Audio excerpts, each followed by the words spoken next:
Greetings in the mighty name of Jesus Christ, the Son of the living God. This is Uboni, the daughter of God. The Lord is my light and salvation. Whom shall I fear? The Lord is the strength of my life. Of whom shall I be afraid? It is the 25th of May, 2026. And we thank God for life. This is the gift that He has given us to see this day. It's another Monday to Friday. We hope and pray to make it through the week, and it is Faith Monday on my side. I want to sound a bit low today. I've got a headache. I'm really not feeling well, but nothing can separate us from reading the Word of God. We're going to read Psalm 25, Psalm 125, and also yesterday we on Luke 19. Tomorrow I'll read the first service main scripture because I attend second service, but my son shares first service with me. He takes notes. So we're going to read Psalm 25. I pray and hope that we learn to read our Bibles every day. A chapter a day grows our spirit. If our spirit that is from God is in charge of our life, then we will not be led by the flesh. We will not be led to death or sin, because the flesh is ruled by its own things. So when we want our souls to go and meet the Father at the end of the day, when the Spirit returns to Him, we need to work out our salvation. So we read the Word of God. It says here in Psalm 25, "In you, Lord my God, I put my trust." Who do you trust, child of God? Do you trust yourself? Do you trust other people? Are you trusting other gods? Please note that you serve a God that is jealous. You serve a Jehovah Kana. He will not let you serve other gods. Ask the Israelites. If you read the Bible in the Old Testament, it is God contending with the people that He created to worship Him, that have then went and worshipped other people. We were created to worship God, to love God and have a relationship with Him. So at the end of the day, we end up choosing other things because He gave us free will. God did not make us robots that we are programmed to follow Him. When you follow God, it is because you have decided. It's a choice. So in you, Lord, my God, I put my trust. I trust in you. Do not let me be put to shame, nor let my enemies trump over me. No one who hopes in you will ever be put to shame, but shame will come on those who are treacherous without cause.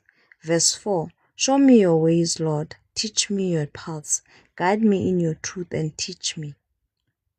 For you are God, my Savior, and my hope is in you all day long.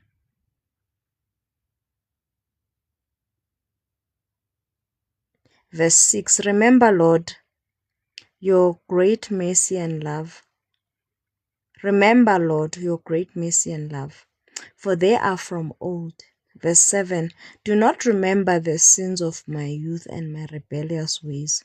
According to your love, remember me, for you, Lord, are good. Verse 8 says, good and upright is the Lord, therefore He instructs sinners in His ways. Thank you, Mankwali, for tapping the screen. We can tap the screen and send gifts as the Spirit of the Almighty Lord leads. Verse 9. We're going to go to verse 9. Psalm 25, verse 9. It says, He guides the humble in what is right and teaches them His way. That's why the Word of God says that humbleness is a self work.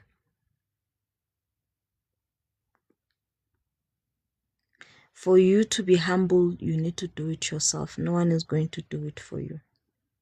So He guides the humble in what is right and teaches them His way. Verse 10 says, all the ways of the Lord are loving and faithful toward those who keep the demands of His covenant. Covenants are not easy, children of God. Marriage is a covenant. It's not easy. The promises of God that He made to Abraham were a covenant, and it's not easy. Don't expect it to be easy. For the sake of your name, Lord, forgive my iniquity, though it is great. God does not, He's not a teacher. He's not going to mark and then give you marks. For His mercy, we are still alive. For God so loved the world that He gave His only begotten Son, that whosoever believes in Him will not die but have eternal life. Because of God's mercy, we are still standing here on earth. Who then are those who fear the Lord? He will instruct them in the ways they should choose. They will spend their days in prosperity, and their descendants will inherit the land. That is the promise of God.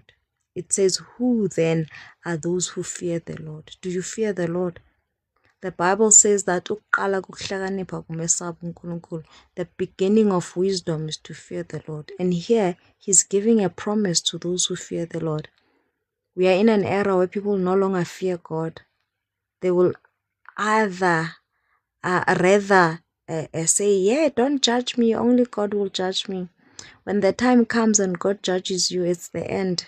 When I can still say to you, but this is not right, it gives you a chance to do it. So God says that those who fear Him will inherit. He will instruct them in the ways they should choose. With the many ways that we are choosing, it means that God is not instructing us because asenalo uvalo sesiyenza nje. The fear of the Lord even to this day remains the beginning of wisdom. Verse 13 says, they will spend their days in prosperity and their descendants will inherit the land. Are we in prosperity? Are our descendants inheriting the land, or we are still crying that the other nation stole the land? The terms and conditions of the word of God are very clear, but we choose to pick the cream, the top of the cream. It says that those who fear the Lord must mesabeni uNkulunkulu. Let us fear the Lord. The Lord confides in those who fear Him. Jesus, He makes His covenant known to them.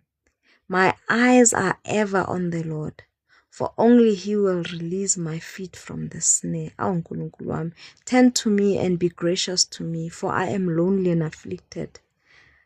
Relieve the troubles of my heart and free me from the anguish. Look on my affliction and my distress and take away all my sins. See how numerous are my enemies and how fiercely they hate me. Guard my life and rescue me. Do not let me be put to shame, for I take refuge in you. May integrity and uprightness protect me, because my hope, Lord, is in you. Deliver Israel, O God, from all their troubles. Deliver Boni, O Lord, from all their troubles. Put your name there. Deliver South Africa, Lord, from all their troubles. We are a troubled country, but we do not fear God anymore. We have excluded God from everything that we do. We are busy worshipping other gods. We are as good as Israelites at this point. We have chosen our own gods. Everybody is free to choose whatever God they want. It's no longer God first, but it is a choice. We all need to decide. Salvation is a personal journey. No one is going to decide it for you. So if you decide you're not going to go and be a child of God, God is not going to force Himself on you. Then it explains why our countries like this. Sifundile, si experience, but sihlele emakhaya sisebenza. People are starting to rob houses now. They are killing to take whatever they want because abantu balambile. South Africa, back to God. Africa, back to God. We're going to go to Psalm 125. Psalm 125, it's got 5 verses. Ifundeka kanje. Those who trust in the Lord are like Mount Zion, which cannot be shaken, but endures forever. As the mountains surround Jerusalem, so the Lord surrounds His people, both now and forevermore. God is faithful. Thank you for the gift, Sweet Pea, and thank you for tapping the skin, Mankwali. Verse 3 says, the scepter of the wicked will not remain over the land allotted to the righteous.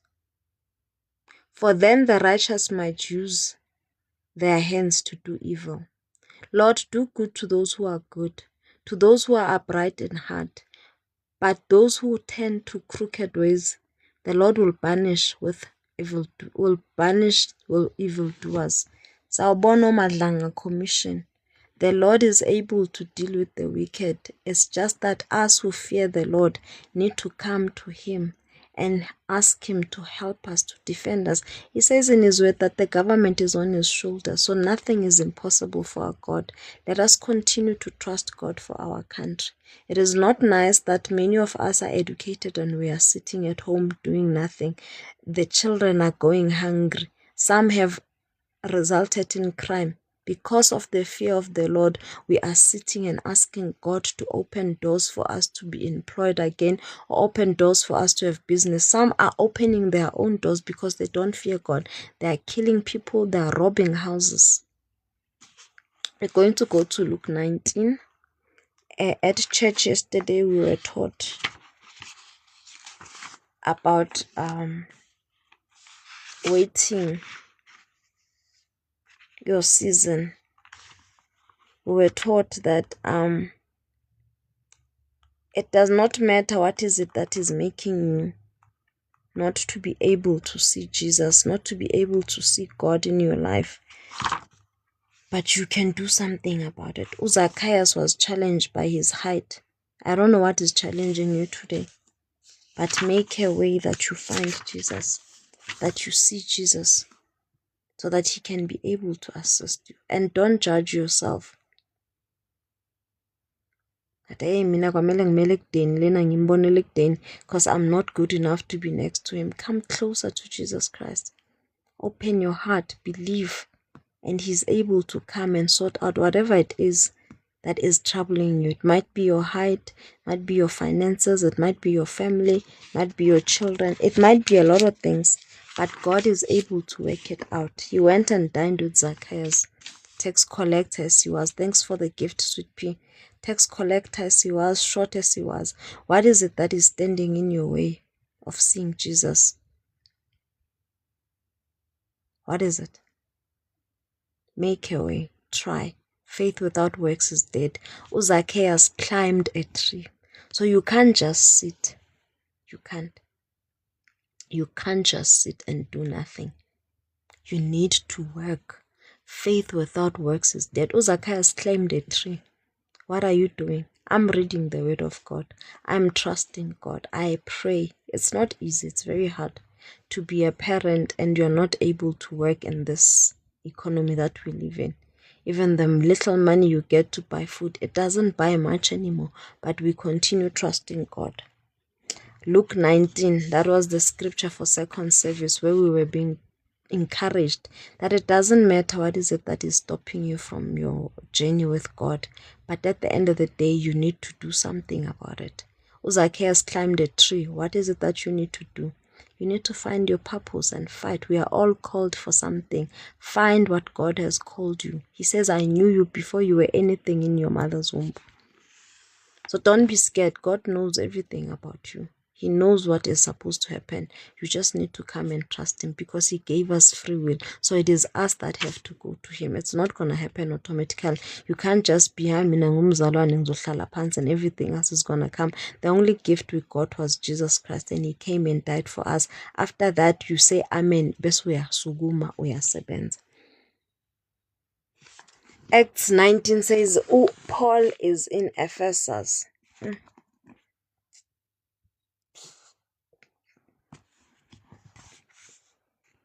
Verse 1. While Apollos was at Corinth, Paul took the road through the interior and arrived in Ephesus. There he found some disciples and asked them, Did you receive the Holy Spirit when you believed? Did you receive the Holy Spirit when you believed? They answered, No, we have not even heard that there is a Holy Spirit.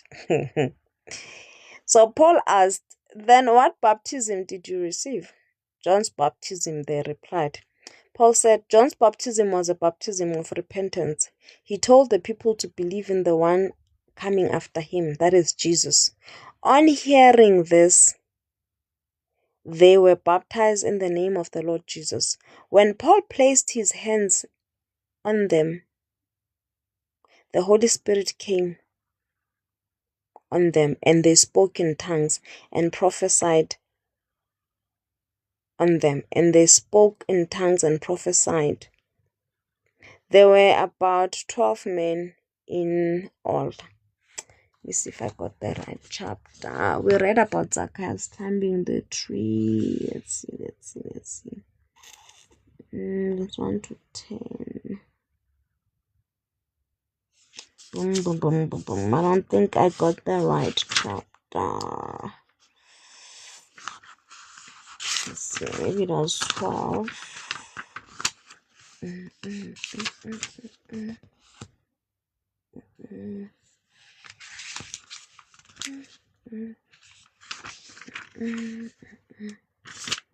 Let me find the correct chapter. I think it's 39 also. Let's see. How far does the book of Acts go?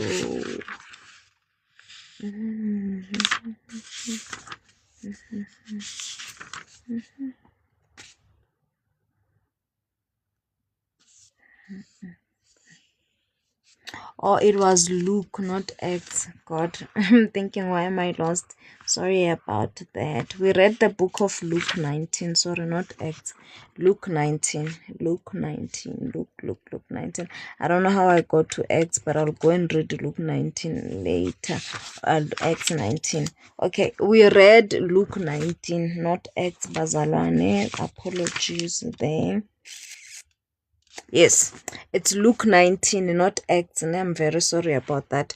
Let's go to Luke 19. Luke 19 says, Jesus entered Jericho and was passing through. Jesus entered Jericho and was passing through. Verse 2, a man was there by the name of Zacchaeus. He was a chief tax collector and was wealthy. He wanted to see who Jesus was, but because he was short, he could not see over the crowd. What is stopping you from seeing Jesus in your life? It might not be height like Zacchaeus. It might be sin. It might be you think you can't be loved. It might be you think you've backslidden, or whatever that might be. Don't let it. Jesus is able to do exceedingly abundant and above all, he is able to see you. Verse 4 says, so he ran ahead and climbed a sycamore fig tree to see him, since Jesus was coming that way. When Jesus reached the spot, he looked up and said to him, Zacchaeus, come down immediately. I must stay in your house today. Jesus knew the name of Zacchaeus. He knew his name. Jesus knows your name. Jesus knows your life. He knows your story. He knows what is challenging you. Go and seek him. See, the man ran and then he climbed the tree because he wanted to see Jesus. Faith without works is dead. We cannot just sit and do nothing. He ran, climbed a tree, and then he could see Jesus. And Jesus said to him, Zacchaeus, come down. I'll come and eat at your house. You might think, well, no, he wants you. He wants you. Come to him. When Jesus reached the spot, he looked up and said to him, Zacchaeus, come down immediately. I must stay at your house today. So he came down at once and welcomed him gladly. Sister who was preaching at church yesterday said something very profound, that repentance starts with love. Love is the greatest command, as Jesus Christ said. Jesus did not judge him. Tax collectors were judged back in the day. Rich people were not very good at seeking God because they think they have it all. But when we love, repentance comes very easy. So as you go and reach out to souls to come to Jesus Christ, let love lead. Let not your judgment of who they are, what they're doing, let not that be the lead. Love leads to repentance. It's love, then repentance. It normally doesn't come when we are forceful. Hey, we honor. Hey, uzofa. Hey, what. Let us do everything with love.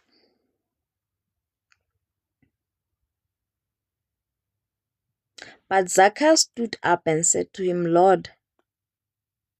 Oh, okay. Verse 6 says, So he came down at once and welcomed him gladly. All the people saw this and began to mutter, He has gone to be the guest of a sinner. People will always judge us. They will always judge us, but go to Jesus. Jesus knows your name and he loves you first before the judgment. So these people complained, how can you go to a house of a sinner? But Zacchaeus stood up and said to the Lord, Lord, look, Lord, here and now I give half of my possessions to the poor. And if I have cheated anybody out of anything, I will pay back 4 times the amount.